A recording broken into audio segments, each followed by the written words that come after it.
Okay, so welcome in part 2. We're going to start painting. So I had a read through the instructions and I will loosely follow them. A couple of things I wanted to just share. So for instance, after we've done the first step, which is just inking up, I then proceeded to mixing up the colors. And you know, you can compare them and they're very good match to those colors, so we should be good. Then it says here, decide how you like to treat your boundaries. I used the loose boundaries approach on page 21 for more free-flowing look.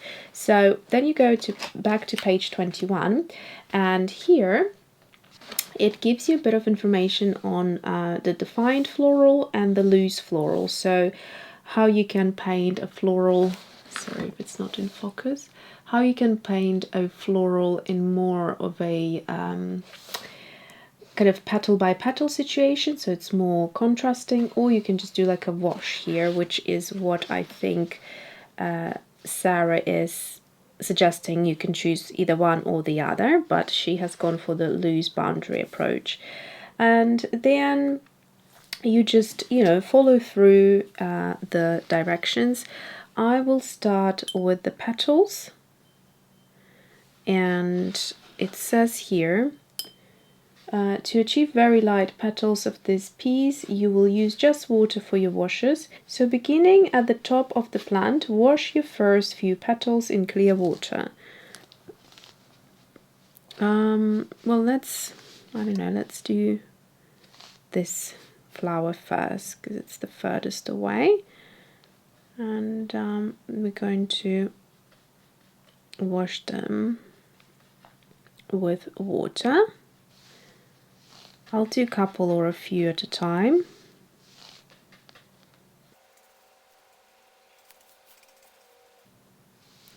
And then I will, what does it say here? Focus on painting a few petals at a time so your wet boundaries stay wet as you paint each grouping of the petals. Work from top to bottom, washing 3 to 4 petals at a time as you move down the plant. Reserve the smaller boundaries in the center of the flower. So yeah, these kind of centers we should reserve. Keep those wide of the page. Okay, so now that things are wet on those two, I'm just going to take my color. So here, while your petals are wet, use wet and wet to add dabs of blush using your thicker magic sauce consistency of 50 water, 50 paint. And as you see here, where it wants, where there is darkest, that's where you add the most of this paint mix up. Here I hardly can see colors, so I'm just going to do very lightly, and then we will move on. So you could do another technique, which is going straight in. So this is no longer wet and wet, this is going onto dry, and then you could blend the edges and pull out the watercolor. So have a go, see which technique you like, but if you want to follow the artist's recommendations or suggestions, then you can do as it says here in the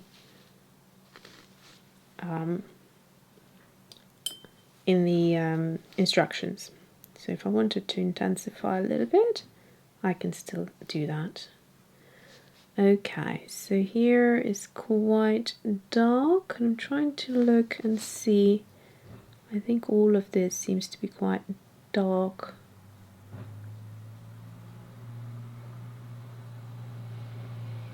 So I'm just going to paint all of it.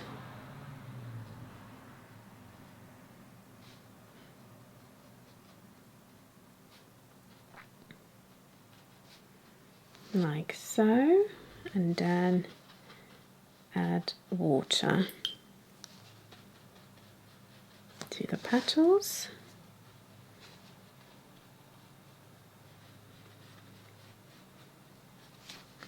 And then I'll do this petal as well while I'm here.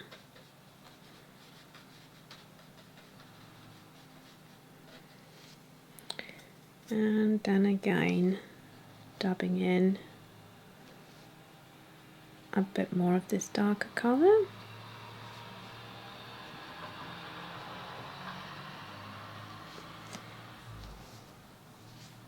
It's quite a light color and light wash, so it's really enjoyable. You can't really do much wrong, and Sarah's botanical illustrations are just so beautiful. If you haven't heard of her previous book, which is my favorite modern botanical book, it's amazing. It's super thick and it's just a project, or like a step-by-step tutorial after tutorial. I think if you would start, it'd probably take you a whole year to finish, just to give you an idea of how super informative it is, and it would keep you busy. So if you're looking for a book where you can have an abundance of modern floral botanicals and it's filled so beautifully and so generously with all the techniques and everything, then that book is worth checking out. I do have a tutorial for it, oh not tutorial, sorry, book review for it as well, and I will link it up here for you. Okay, so I ran out of this color, so I'm quickly mixing up a bit more, and I'm also going to add white.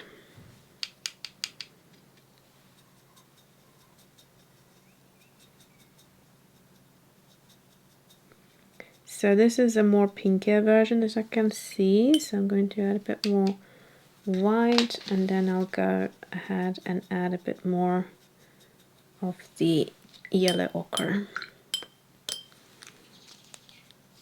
just to warm it up a touch.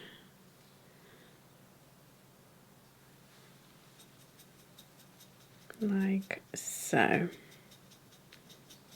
There we go. Now we're back to our peach.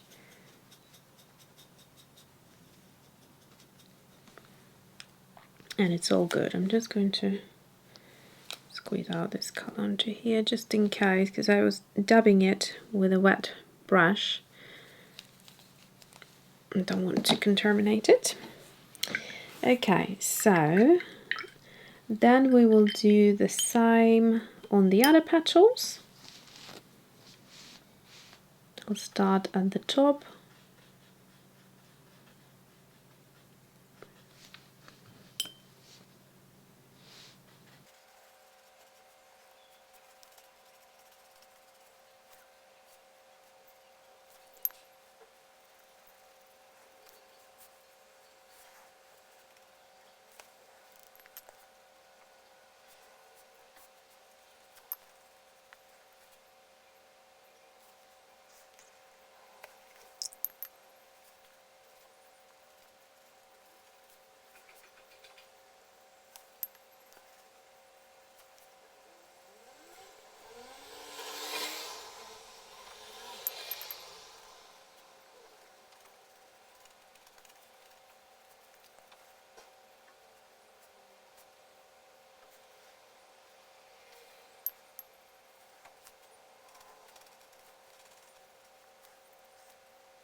Okay, so we've done with the flower, and it's really, really therapeutic, and I love this technique because you get these beautiful backgrounds and it just looks very loose and modern, like it doesn't look tight, you know. Sometimes when you kind of try to do every petal perfectly, it's a little bit tight looking. So sometimes I would touch the previous petal and it kind of would flow in, or if you wanted to have more separation, what you can do is just leave a little gap between the lines, and then that way they wouldn't merge together. But yeah, I just love this look. I think it's so pretty because it has enough color, but you know, still there is almost the white of the paper coming through, and it's loving it. I'm loving it. Okay, so next one, while your petals are still wet, use the dry brush technique to sweep away any high concentration of color to create a high to low contrast. So I haven't really done that, I don't think. You can also use the paper towel to blot away excess water. Okay, so for instance here, if it's a little bit too much, I'm just going to grab a little napkin, paper towel, and just dab it off like that, and you would also create some neat effects. And then let's see, so that also helps to create highlights if you do that technique with the blotting.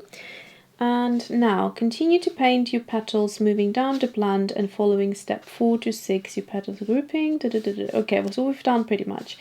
So step 8, now it's time for the leaves. Make sure your petals are dry. So we have to wait for the petals to be dry before we can do that, or we can start with these because they're lower down, and by the time we move on to this leaf, hopefully these will be completely dry. They're a little bit cold, so it means they're damp. They're not as wet as these last ones, but they're still not dry.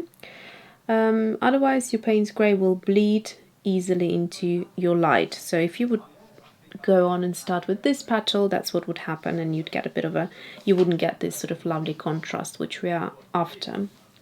Okay, so then start with the bottom leaf and work your way up. Okay, so that's what we just decided to do. Using just water, wash the entire boundary of the bottom leaf. Then it says, using wet in wet, dab Payne's grey where the leaf connects to the stem. So that would be here. Dabbing at least 3 or 4 times to really deposit the lovely blue. Again, using wet in wet technique, dab the brush near the edge of the leaf, letting the light color blend with the grey. Okay, let's start first of all with wetting these leaves.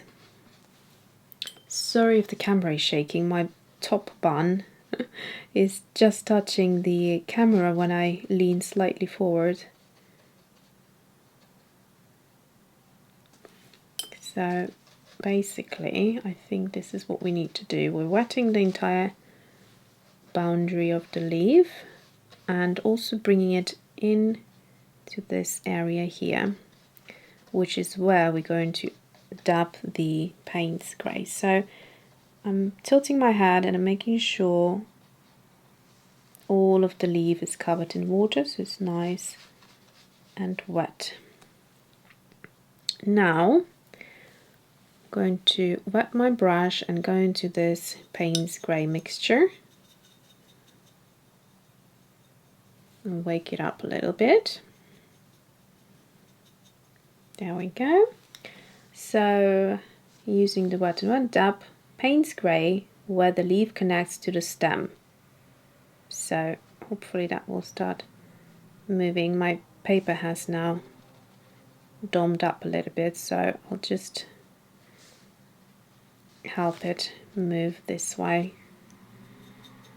So it says here do it a few times to create that lovely intense dark color. So I think that's about it. And then, oh, we still need the blush color. Okay, so after we've done that, again using wet and wet technique, dab blush near the edge of the leaf, letting the light color blend with grey blue of the Payne's grey. Okay, let the color swirl and the water evaporate without interfering too much with the paintbrush. These leaves can lose much of their natural water color beauty if they are fussed with too much. Okay, so where else do we need to add this beautiful Payne's grey? I'm just looking here while it's still wet.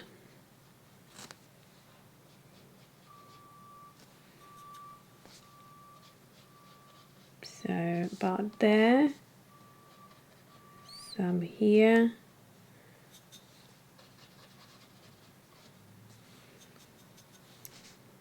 So there's water drying up already in this leaf. So I'll have to re-wet it again.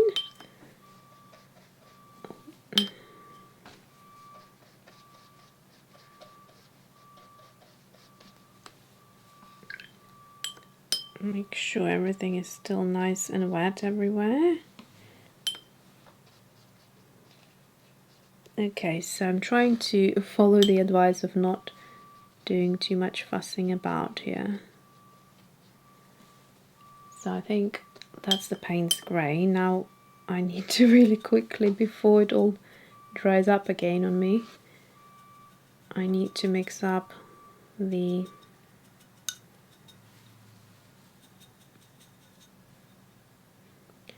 blush color.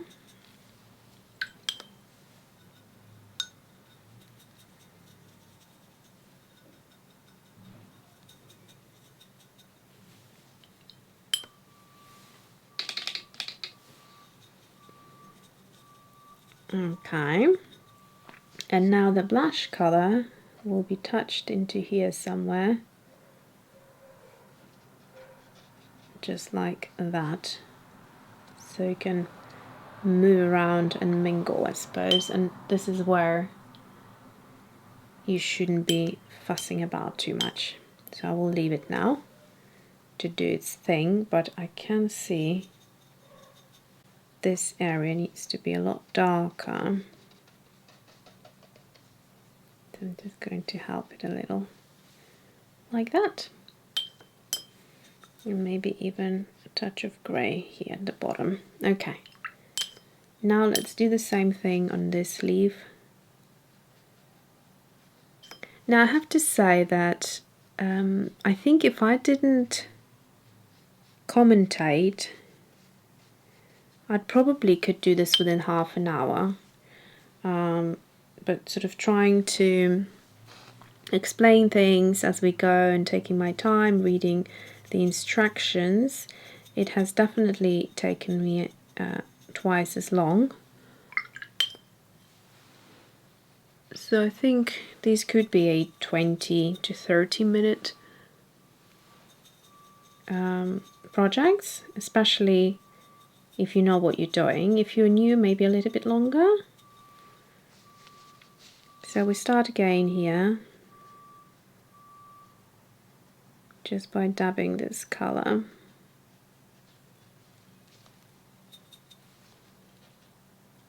And we want it to be super, super intense. So she said to dab it a good few times. So I think I'm going to actually even intensify it a bit more here. There's a little dome, and so the color keeps going into here rather than over the dome, if that makes sense. So I keep losing the intensity.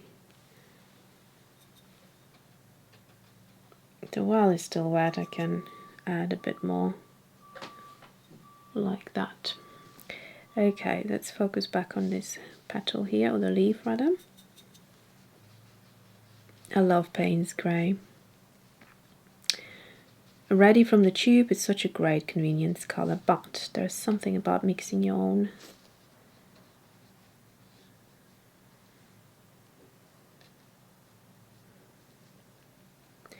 Okay, I think this is it. Let's just the colors play a little. I think I'm just going to add a bit more darker here, although it's not in the picture, but you know, you can do that. Nothing wrong. And then create a bit of a background. Okay, back onto our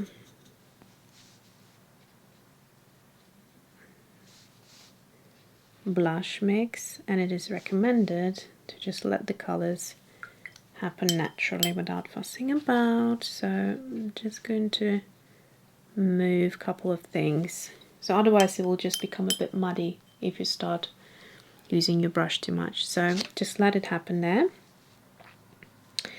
And now I'm just looking at this color, and I can see that I want to intensify a couple of these areas still.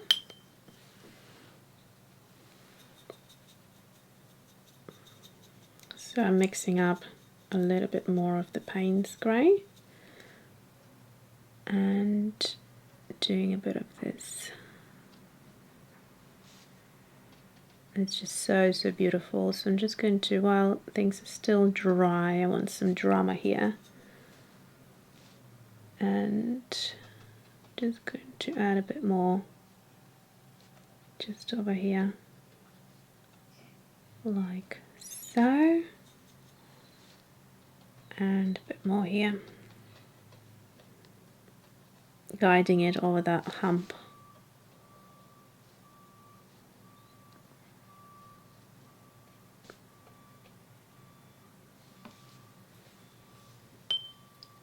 Okay, that's it though, I think. Maybe just a touch over here as well.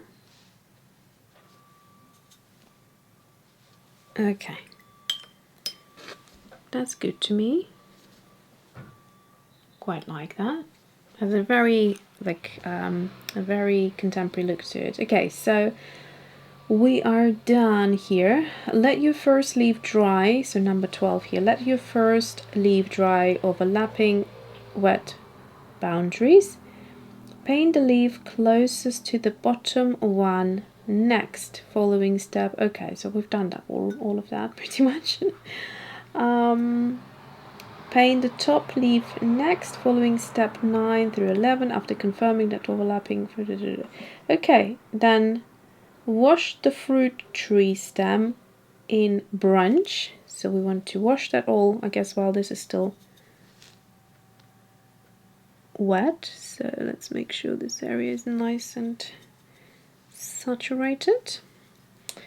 And then we're going to get these lovely bleeds here. I don't know if you can see. Use wet and wet to drop in Payne's grey near where the leaves connect to add continuity to your piece. Okay, so let's go into this by now dried up brunch mix.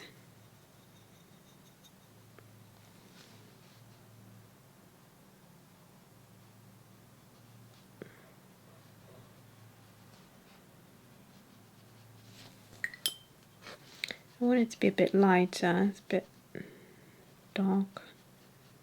So now it's touching the